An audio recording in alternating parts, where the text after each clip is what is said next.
बोलिए प्रेम से भक्त वत्सल भगवान की जय। या देवी सर्वभूतेषु शांति रूपेण संस्थिता नमस्तस्यै नमस्तस्यै नमस्तस्यै नमो नमः। श्री दुर्गा सप्तशती का जो दिव्या कवचम है उसमें ब्रह्मा जी ने मार्कंडेय मुनि को बतलाया कि उसका पाठ करने से क्या फल होता है।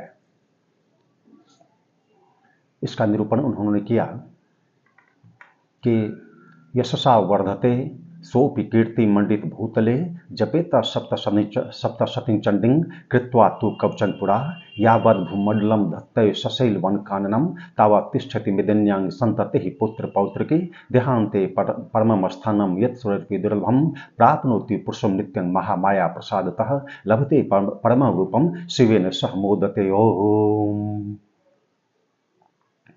यही बतलाया उन्होंने कि इसका पाठ करने से यशसा वर्धते, उस व्यक्ति के यश का वर्धन होता है। यशसा वर्धते सोपि कीर्ति मंडित भूतले, पृथ्वी मंडल पर उसका यश बढ़ता है, उसकी कीर्ति बढ़ती है। यशसा बढ़ते भूति कीर्ति मंडले,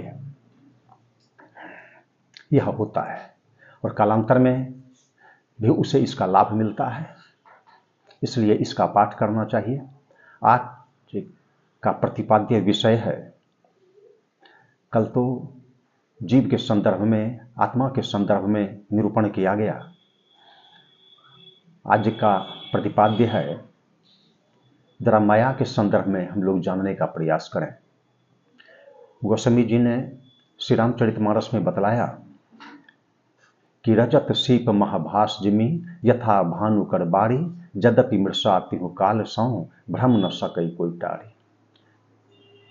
रजत सीप महाभास जिमी, जैसे सीप में रजत का, चांदी का भास होता है, आभास होता है, उस पर प्रकाश पड़ने के परिणाम स्वरूप सूर्य की रश्मि जब पड़ती है सीप पर तो रजत के सदृश वह प्रतिभाषित होता है। रजत सीप महाभास जिमी यथा भानु कर बारी। और सूर्य भगवान की जो रश्मि है, जो किरण है, मरुभूमि पर कुछ दूर दृष्टिगोचर होने पर लगता है कि वहां पर जल है, वहां जल है, मृग तृष्णा।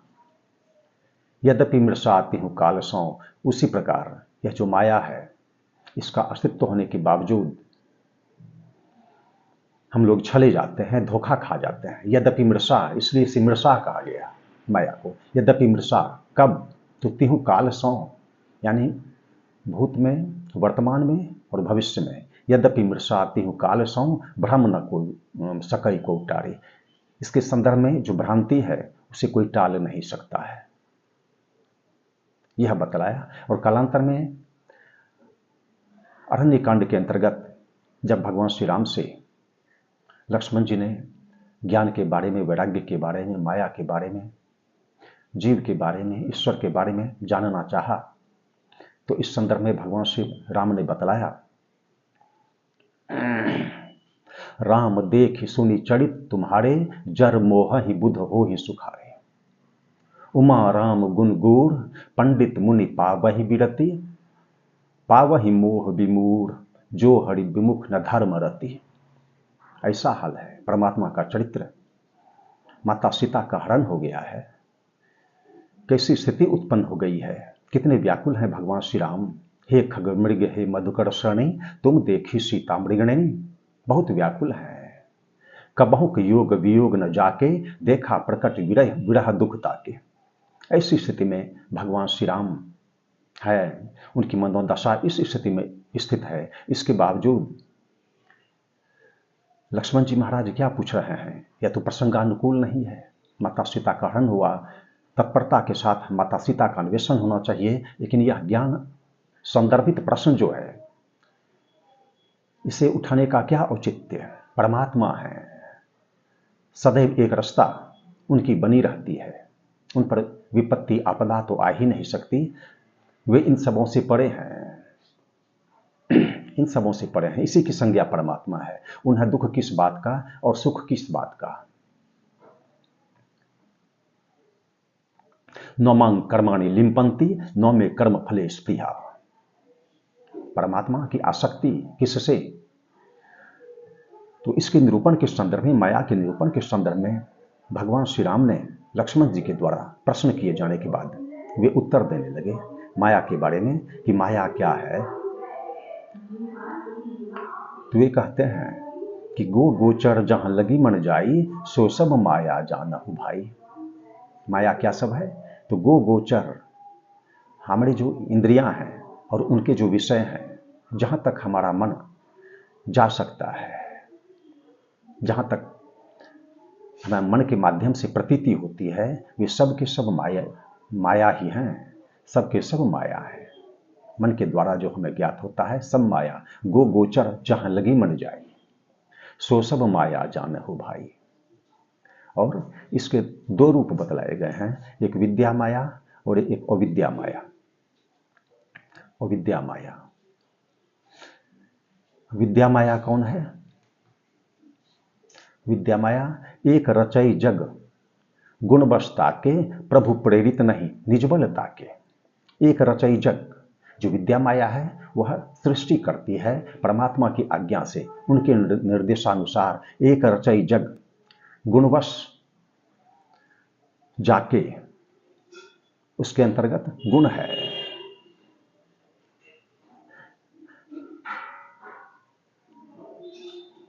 मायावश्य जीव अभिमानी ईश्वश्य माया गुण खानी। तो यह सतोगुणी माया है, यह त्रिगुणात्मिका माया नहीं है, यह विद्या माया है। एक रचई जग गुणवश जाके प्रभु प्रेरित, परमात्मा की प्रेरणा से, नहीं निज बलता के, उसका अपना बल नहीं है। जब परमात्मा की जैसी प्रेरणा होती है, जैसा स्मरण वे कराते हैं, सबहि नचावत राम गोसाई, उसके अनुसार विद्या माया सक्रिय होती है। और दूसरी माया जो कि अविद्या माया है, अविद्या माया की क्या स्थिति है? तो अविद्या माया जो है तो एक दुष्ट अतिशय दुख रूपा। यह जो अविद्या माया है इसे दुष्ट कहा गोस्वामी जी ने। एक दुष्ट और अतिशय दुख रूपा, बहुत दुख। हम लोग देखते ही हैं, हम लोगों को तथा हम लोगों के अतिरिक्त और भी जो प्राणी हैं सबों को कितना दुख हुआ करता है, कष्टमय जीवन। महात्मा बुद्ध ने तो यहां तक कह दिया कि जीवन में दुख है। यह बात हो गई, जीवन में दुख है, जिसके बारे में गोस्वामी जी ने कहा, गोस्वामी जी ने, कि ईश्वर अंश जीव अविनाशी चेतन अमल सहज सुख राशि, सहज सुख राशि। और उसके बारे में महात्मा बुद्ध ने बतलाया कि जीवन में दुख है, देखने में आता है। और दुख इसलिए है क्योंकि हम सापेक्षिक बात करते हैं, हम जैसा चाहते हैं वैसा होता नहीं है, इसलिए हमें दुख भासता है। वास्तव में हम दोनों से परे हैं। तो एक दुष्ट अतिशय दुख रूपा, जो अविद्या माया है यह दुष्ट है। एक दुष्ट अतिशय दुख रूपा, बहुत दुख, अतिशय दुख, अति दुख, घोर दुख। एक दुष्ट अतिशय बस रूपा, अतिशय दुख रूपा, जावस जीव पड़ा भवकूपा। और उसी के वश में होने के परिणाम स्वरूप, हम अविद्या में के वशीभूत होने के परिणाम स्वरूप हम नाना प्रकार के क्लेश भोगा करते हैं, नाना प्रकार के क्लेश। जावस जीव यानी कि पड़ा भवकूपा, संसार रूपी कूप में जो जीव है सो पड़ा, उसके वशीभूत होने के परिणाम स्वरूप। यानी माया ने, अविद्या माया ने हमें भवकूप में धकेल दिया, गिरा दिया, फेंक दिया, ऐसी बात नहीं है, बल्कि हम आसक्त हो गए। Due to our attachment we move in the world. This is the conclusion. We may go out from this world, our worldly life. This is the state of our worldly life. But we may cross this universe and we may go out from it. We may attain our previous state. ईश्वर अंश जीव अविनाशी, हमारी जो पूर्वावस्था है उस अवस्था को हम प्राप्त हो सकते हैं। एक दुष्ट अतिशय दुख रूपा, जावस जीव पड़ा भवकूपा। और उसी से बचने के लिए, उसी से निवृत्ति के लिए, उससे उच्छेदन हो जाए, इसके लिए हम प्रयास करते हैं, भगवान नाम का जप करते हैं, हमारा भला हो, हम साधना करते हैं, भगवान नाम का जप बड़ी तन्मयता से हमसे हो। एक दुष्ट अतिशय दुख रूपा, जावस जीव पड़ा भवकुपा। लेकिन माया का विस्तार कहाँ तक है, कहाँ तक विस्तार? तो इसके बारे में भगवान श्री कृष्ण ने गीता में बतलाया। आ ब्रह्म भुवन लोकाः पुनरावर्तनो अर्जुनो ममु वैत्ति तु कौन्तेयो पुनर्जन्म न विद्यते। आ ब्रह्म भुवन लोकाः मतलब ब्रह्मलोक तक माया का विस्तार है। ब्रह्मलोक तक जो भी प्राणी धर्मात्मा, सदात्मा, पुण्यात्मा जो वहां तक पहुंच गया, तो उसे भी, उसका भी पुनरावर्तन होता है, यानी उसका भी जन्म होता है, यानी उसका भी मर्त्य लोक में आना पड़ता है, उसका जन्म होता है। इसलिए आज यहीं तक मैं कहना चाहता हूँ, इस अविद्या माया से हम बचने का प्रयास करें, और जब हम विद्या माया के अधीन हो जाएं, अविद्या माया से बचें, विद्या माया में पढ़ें, तो विद्या माया के परिणाम स्वरूप क्या होगा? हरि सेवक ही न व्याप विद्या, प्रभु प्रेरित व्यापयते विद्या। प्रभु की प्रेरणा से जो हरि का भक्त है, उसे विद्या माया की प्रेरणा मिलती है, और वह जीव ऊर्ध्व गति को प्राप्त होता है। यानी जो शुद्धा अवस्था हमारी है, अभी शुद्धा अवस्था नहीं है, हम माया के अधीन हैं, इससे निवृत्ति हमारी होती है, हमारी ऊर्ध्व गति होती है। उस अवस्था को प्राप्त करने का हम प्रयास करें, हमारा अंतःकरण निर्मल हो, इसके लिए हम स्वाध्याय करें, जो संत महात्मा हैं उनके वचनों का श्रवण करें, जैसा बताया जाए वैसा कुछ करने का भी प्रयास करें, जिससे हमारा अंतःकरण शुद्ध हो और हमारी ऊर्ध्व गति हो। आज इतना ही कहकर वाणी को विराम देता हूँ। सीताराम सीताराम सीताराम जय सीताराम, सीताराम सीताराम सीताराम जय सीताराम, सीताराम सीताराम सीताराम सीताराम, सीताराम सीताराम